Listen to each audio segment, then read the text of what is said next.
Hello po, Herman Guelbapoli.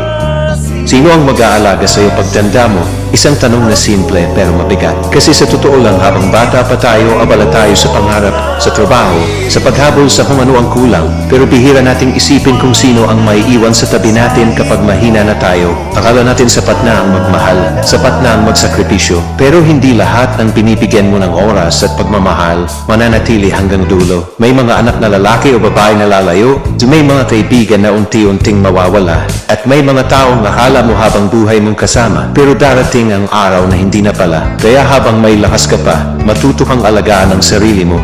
Hindi selfish ang mag-ipon. Hindi mali ang maghanda. Dahil balang araw ikaw at ikaw din ang unang aasahan mo. O maganda kung may mag-aalaga sa'yo. Pero mas mahalaga na hindi ka magiging pabigat kahit kanino. At kung may taong pipiliing manatili sa'yo hanggang pagtanda, ingatan mo sila. Dahil hindi lahat nabibigyan ng ganong klase ng pagmamahal.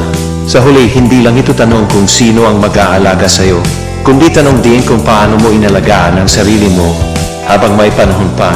Dahil ang pagtanda, hindi mo maiiwasan. Pero kung paano mo ito haharapin, nasa iyo na yon. Ingat po palagi. God bless po.